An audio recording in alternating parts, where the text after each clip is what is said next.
Hello दोस्तों, आपका स्वागत है हमारे चैनल जीके मास्टर में। और आज हम लोग बात करेंगे बीपीएससी शिक्षक बहाली के द्वितीय चरण का भी पेपर लीक था और बीपीएससी टीआरई 2 रद्द अब होने वाला है, क्योंकि यहाँ इसका पुख्ता सबूत ईओयू यानी कि आर्थिक अपराध इकाई के शाखा के द्वारा बिहार सरकार को पेश कर दिया गया है।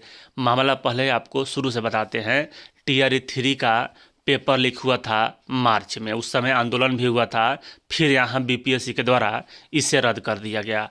अभी टीआरई 3 का जांच ही चल रहा था। उसी मतलब कि गैंग के द्वारा कहा गया कि टीआरई 2 का भी हमने पेपर लीक करवाया था। अब बताइए, जब यहाँ उचित साक्ष्य है तो जब न्यायालय में पेश किया जाएगा यह साक्ष्य, तो न्यायालय तो यहाँ मतलब कि रद्द करेगा ही, क्योंकि उचित साक्ष्य भी आ चुका है। अब देख लीजिए, टीआरई 3 पेपर लीक जांच में हुआ खुलासा। शिक्षक बहाली टीआरई 2 का पेपर भी लीक था, इसलिए इतना हाई कटअप चला गया था। 104, 105, 1.22 लाख पास हुए थे टीआरई 2 में।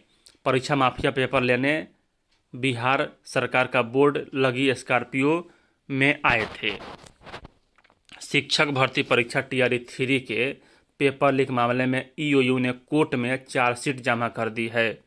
जांच रिपोर्ट में चौंकाने वाली जानकारी मिली है। माफियाओं ने टीआरई 2 का भी पेपर लीक किया था। टीआरई 3 की दोबारा हुई परीक्षा का परिणाम 13 नवंबर 2024 को आया।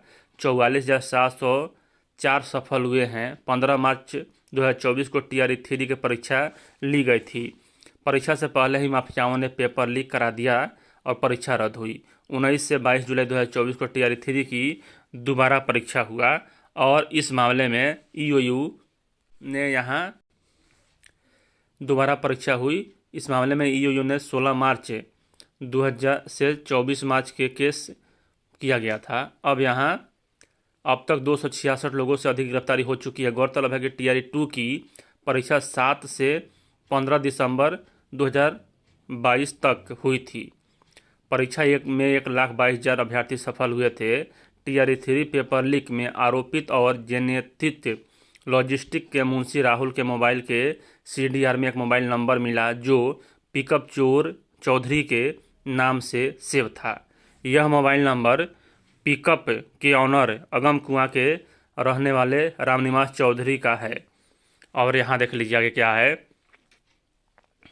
कि कैसे लीक हुआ टीआरई 2 का भी पेपर। कैसे हुआ लीक? सराय व मुजफ्फरपुर के बीच बैन से पेपर उड़ाया गया। टीआरई 2 का प्रश्न पत्र भी विभिन्न जिलों तक ढोने वाली गाड़ियां में एक पिकअप का चालक भोजपुर का शिवकांत सिंह था। दिसंबर 2023 में परीक्षा से पहले शिवकांत और राहुल टीआरई 2 का प्रश्न पत्र लेकर पटना से मोतिहारी के लिए निकला। शिवकांत ने बताया कि सराय टोल टैक्स पहुंचने पर राहुल ने गाड़ी रुकवा दी। वहां बिहार सरकार लिखी हुई स्कॉर्पियो और एक एल्ट्राडोज कार आई। उसमें 6-7 लोग उतरे। फिर पिकअप में से प्रश्न पत्र वाला एक बक्स उतारकर स्कॉर्पियो में रखा गया।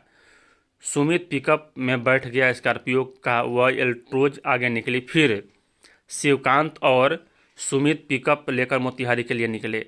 घंटा भर बाद पिकअप जब मुजफ्फरपुर में रामदयालु चौक पहुंची तब वहां से स्कॉर्पियो और एल्ट्रोज लगी हुई थी। और यहाँ इसके बाद राहुल ने पिकअप से निकाला गया पिकअप पेपर बक्स पिकअप में वापस रख दिया। इसके बाद शिवकांत और सुमित पेपर लेकर मुजफ्फरपुर से मोतिहारी डीएम ऑफिस के लिए निकल गए। शिवकांत ने पुलिस से कहा कि मुझे पेपर लीक कराने के लिए राहुल ने 5,000 रुपये दिए था। यानी देखिए, यहाँ यह टीआरई 2 के बात हो रहा है तो टीआरई 2 भी यहाँ रद्द होगा। रामनिवास चौधरी के अनुसार 2023 के दिसंबर महीने में परीक्षा से पहले टीआरई 2 का प्रश्न पत्र ट्रांसपोर्टेशन के दौरान लीक कराया गया था। इसके एवज में राहुल ने उन्हें गाड़ी के भाड़ा के अलावा 8,000 रुपये दिए थे। टीआरई 3 में भी डीसी वाले ने जिला में प्रश्न पत्र भेजने के लिए इसके पिकअप वैन का इस्तेमाल किया था और प्रश्न पत्र लीक हुआ। इसके लिए राहुल ने श्रीनिवास से को 25,000 रुपये दिए थे। यानी कि यहाँ टीआरई 3 में भी बिहार शरीफ ले जाने वाली पिकअप वैन से पेपर लीक हुआ था। टीआरई 3 में भी ऐसा ही मामला सामने आया। नगर नौसा के एक ढाबे पर पिकअप वैन रोककर प्रश्न पत्र लीक किया गया। इस काम के लिए वैन चालक राम भवन पासवान को 7,000 रुपये दिए गए। पेपर लीक का मास्टरमाइंड संजीव मुखिया और उसके बेटा शिव था। जेल से फ़ोन कर सबूत मिटवाया। डॉक्टर शिव पहले ही सिपाही बहाली पेपर लीक मामले में उज्जैन से अपनी गर्लफ्रेंड और अन्य साथियों के साथ गिरफ्तार हुआ। फिलहाल वो बेउर जेल में बंद है। जेल से ही उसने अपने सहयोगियों को फ़ोन कर सबूत मिटाने के निर्देश दिए। कारण नाम के व्यक्ति के राहुल यहाँ फ़ोन फॉर्मेट साक्ष्य डिलीट किए गए। 3 कोचिंग संचालक जांच के घेरे में। ईओयू को TRE-3 पेपर लीक में पटना के 3 कोचिंग संचालकों की तलाश है। इन कोचिंग संस्थानों में प्रश्न पत्र सॉल्व करवाए गए थे। संजीव मुखिया और उसके गिरोह ने इन कोचिंग संस्थानों को पेपर उपलब्ध कराया और कैंडिडेट भी भेजे। संजीव मुखिया इन पर अन्य संपत्ति केस हो चुका है, यानी कि यहाँ अब जब यहाँ ईओयू ने कोर्ट को जांच रिपोर्ट पेश किया है तो कोर्ट यहाँ TRE-2 रद्द करेगा। TRE-2 से यहाँ दर्जनों केस फाइल हैं रद्द करवाने के लिए। तो चलिए यहाँ आगे देखते हैं क्या होता है। लेकिन यहाँ पढ़ने वाले अभ्यर्थियों के साथ अन्याय किया गया। वीडियो देखने के लिए धन्यवाद।